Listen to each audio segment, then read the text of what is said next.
Goeiemôre, kom ons doen die nuus vir die 23ste September vandag, 23 September. Ons skop af, daar so 6 artikels om te cover. Skop af met groot mediese aankondiging gistermiddag in Amerika gedoen deur Donald Trump en sy kabinet. En dit het te doen met autism in kinders. Hulle het nou al met jare ondersoeke en eksperimente agtergekom wat is die grootste rede vir autism in kinders. En die wat hulle kan beheer op die oomblik begin aanspreek, dis nou soos swanger maas wat sekere medikasies neem en so aan, wat die kind kan beïnvloed, en selfs medikasie wat die kleintjies moet kry, hulle klein is, wat ook 'n impak op die kind se development kan hê. En so het hy ook gepraat oor sekere vaccines wat die kinders moet neem, soos toe ons klein was, die polio en die pokkies en die measles en so aan. Die probleem hier in Amerika was, het hulle baie keer al daai goed gelyktydig vir 'n kind gegee, en dit is 'n kombinasie daarvan, 'n deel het ingewerk en deel gewees van die probleem met moontlike autism later. So hulle het 'n paar uitsprake gemaak en planne gemaak van hoe om dit te verminder, kyk of hulle die probleem kan aanvat. En dan het hy ook 'n groot program aangekondig met baie geld beskikbaar gemaak met die fight van autism. So daar's goeie nuus in die lig vir die kinders wat autism het vir die toekoms. Die tweede ding wat ons moet oor praat vandag is die gister het NATO en die Amerikaanse buitelandse sake en die ambassadeur van Amerika by die United Nations het hulle nou direk vir Putin gedreig. Want Putin het nou alweer lugruim van een van die NATO-lande oorskry.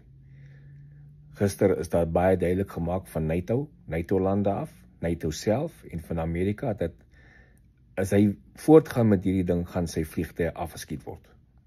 En hy is nou besig om 'n risiko te maak waar hy 'n groter oorlog in die omgewing gaan intrek. So baie op die oomblik lyk dit baie of hy 10-1 nie heeltemal beheer oor sy eie weermag het nie. Want 'n redelike mense, ons kan nie dink dat hy so dom is om sulke goed toe te laat. Dalk is hy, mens weet nie, maar dit lyk baie groot ook of hy nie beheer oor sy eie weermag het nie, en sy eie weermaggeneraals doen dit en om iets te push. So hopelik kan hy tussen hom en sy weermaggeneraals die dinge uitsorteer en hy daai ding stop, want hy gaan groot moeilikheid kry as NATO volskaal betrokke raak in daai oorlog. Dit gaan nie goed wees vir Rusland nie, dit gaan goed wees vir niemand nie, want Rusland gaan homself binne enkele dae homself moet verdedig met nukes, en dan is daar 'n nuke-oorlog reg oor die wêreld. Dan gaan ons terug na die weer toe. Tyfoon Ragaza wat nou gister, hy is nou op pad daar na China toe.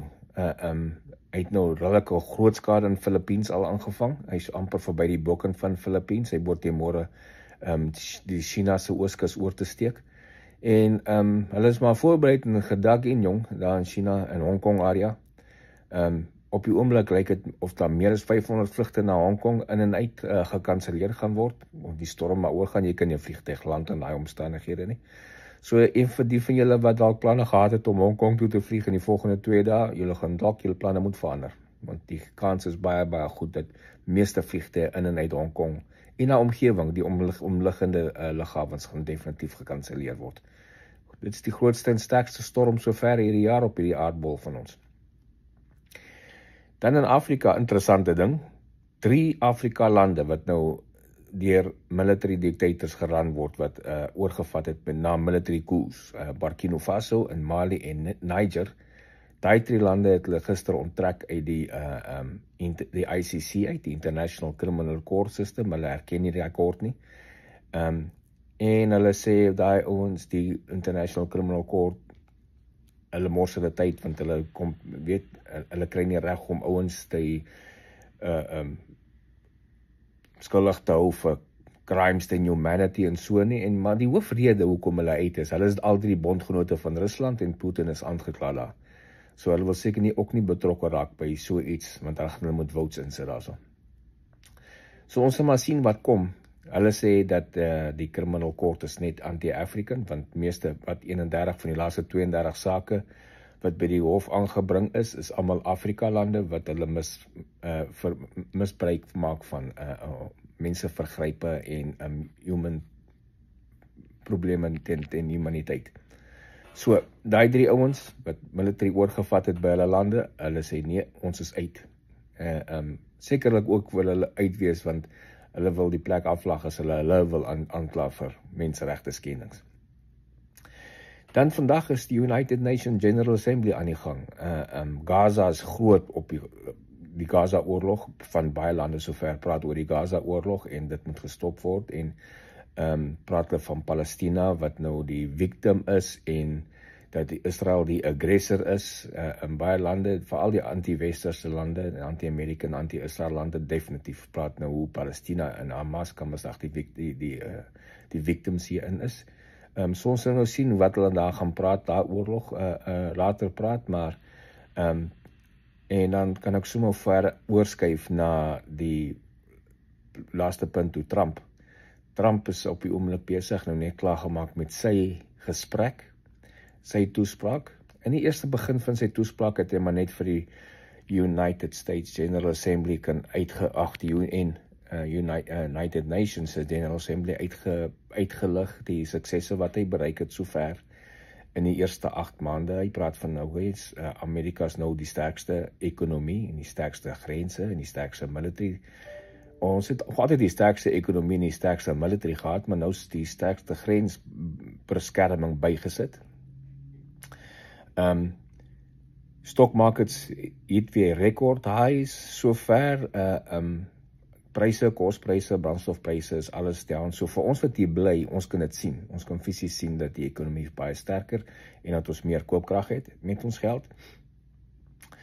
Dan praat hy ook van sy tariewe en sy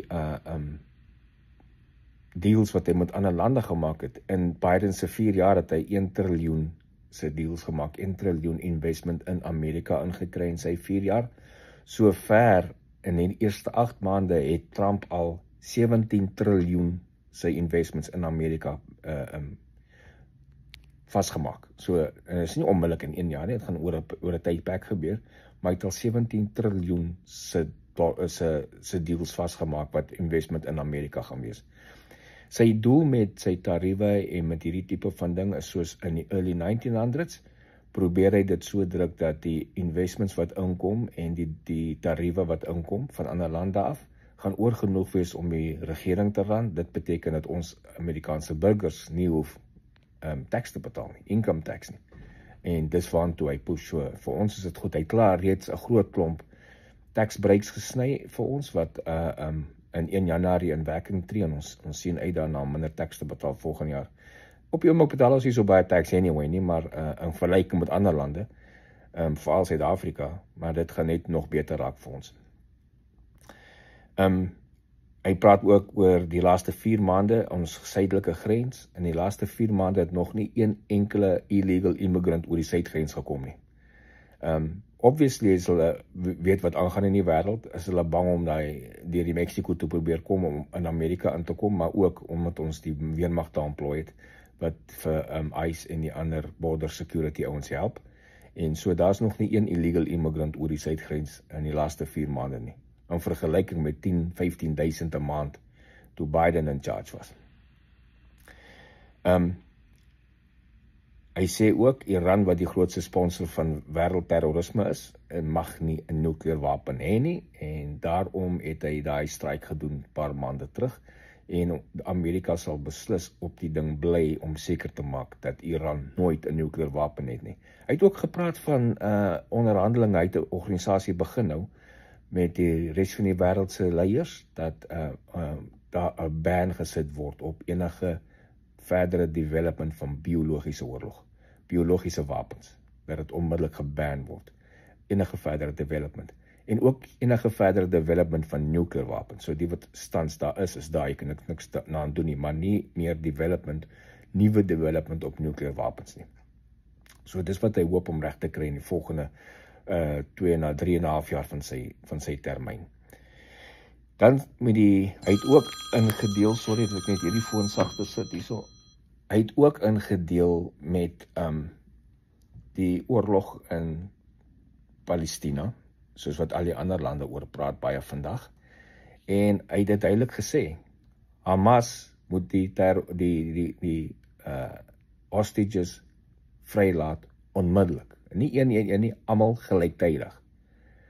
Is dit nie gebeur nie, gaan daar nie oorlog nie gestop word nie. So, hulle huil by hom dat hy moet help, maar hulle wil nie die hostages vrylaat nie. En hy het net gesê, hulle moet almal vrylaat. Daar is sy standaard. Daar is sy requirement. Hy praat van die Oekraïne-oorlog ook, en die terrible ding wat daar aangaan. Hy sê self ook, dat die Oekraïne-oorlog wat supposed to net 3 dae sou gewees het, wat nou meer as 3,5 jaar aan die gang is. Het is 'n bad look vir Rusland. Putin het homself, sy ego, kan nie keer dat hy die oorlog stop nie. En nou probeer hy die res van NATO intrek in die oorlog in. En dit gaan tog net op bad news eindig vir homself. So, dit is die nuus, en dan kom ons vandag, die laaste ding wat ek wil praat oor is, dis mos wegrapingsdag vandag, volgens sekere bronne, en mens weet nooit, kan nog gebeur, so, wie was dit, Dani Botha wat gesê, dis vandag of môre, maar sy dag was die 23ste September, wat vandag is, en het sover hy sy, hoe hy dit bepaal het, gebruik het, was alles gebaseer op Israel tyd, so daar is nog net 6 ure oor vir Israel, tot Israel in die nuwe dag ingaan. So moontlik in die volgende 6 ure, of hy het gesê is moontlik môre ook. So ons sal maar sien vandag of môre. Ek kan nie sê hy is verkeerd nie, en ek kan nie sê hy is reg nie, persoonlik, daar gaan 'n wegraping kom, ek kan nie sê waarin dit gaan wees nie, want my Bybel sê, niemand weet die tyd nie.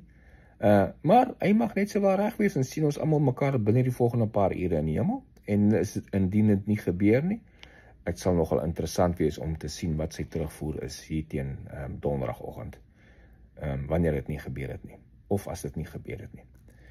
So, hou jy ook altyd jou hart oop en reg vir die Here, dit kan enige tyd kom, maar dit kan nog 1000 jaar vat, mens weet nooit nie. Wees maar net gereed, en dan wees voorbereid vir die dag van môre. Moenie net alles stop nie, want jy dink iets gaan gebeur nie, wees altyd voorbereid vir die dag van môre. So, môreoggend, dan doen ons weer die nuwe nuus van môreoggend. Baie dankie.